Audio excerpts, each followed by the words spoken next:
ഇത്രയും വർഷമായിട്ട് സിനിമയായിട്ട് വളരെ വളരെ അടുത്ത് ഇപ്പോൾ അഭിനയിച്ച സമയത്തും അഭിനയിക്കാതിരുന്ന സമയത്തും സിനിമ വളരെ ലൈവായിരുന്ന സമയത്തും സിനിമയായിട്ട് നല്ല അടുപ്പമുള്ള ഒരാളാണ്. പക്ഷെ സിനിമ അങ്ങനെ വീക്ഷിക്കുമ്പോൾ പ്രൊഡ്യൂസേഴ്സ് സ്വയം വരുന്നതാണോ അതോ അല്ല എനിക്ക് പ്രൊഡ്യൂസർ എന്നുള്ള പാഷനോടെ വരുന്നതാണോ എന്ന ഒരു സിനിമ ചെയ്യും? ഏത് തരത്തിലുള്ള പ്രൊഡ്യൂസേഴ്സാണ് കൂടുതലും?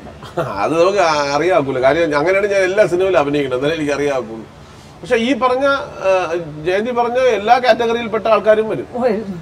പ്രശസ്തിക്ക് വേണ്ടി പടം എടുക്കുന്നവരുണ്ട്. പിന്നെ പിന്നെ ഒരു വിഭാഗം പ്രൊഡ്യൂസർമാരുണ്ട്, അവര് വെളിച്ചത്തിലേ വരില്ല. അവരാണ് പൈസ മുടക്കുന്നത്, അവർക്ക് ആരും കാണിക്കാൻ താല്പര്യമില്ല. അവര് വേറെ ആളെ ചെയ്യും. അപ്പം ഇവർക്ക് അതിന്റെ ഇത് കിട്ടിയാൽ മതി, അവർക്ക് അവരുടെ പക്ഷെ അവർ ബാക്കിലേ നിൽക്കുള്ളൂ.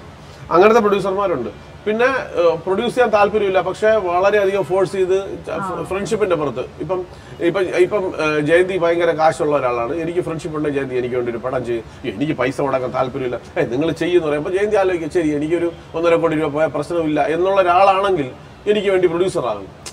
അങ്ങനെയും പ്രൊഡ്യൂസർ ആകാം. അപ്പൊ എങ്ങനെ വേണമെങ്കിലും പ്രൊഡ്യൂസർ ആകാം.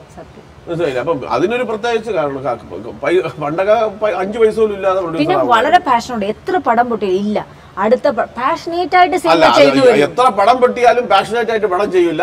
ഈ ചീട്ട് കളിക്കുന്ന പോലെ എന്താ അത് എങ്ങനെയെങ്കിലും തിരിച്ചു പിടിക്കണം എന്നുള്ള ആഗ്രഹത്തില്. പക്ഷെ അതിന്റെ പുറകിൽ ഒരു പാഷൻ ഉണ്ടെന്ന് എനിക്ക് തോന്നുന്നു.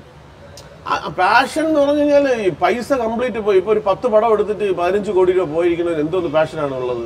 അയാളും നെഞ്ചിൽ തീയാണ് കത്തണം. കാര്യം ഇത്രയും പൈസ പോയിരിക്കുകയാണ്.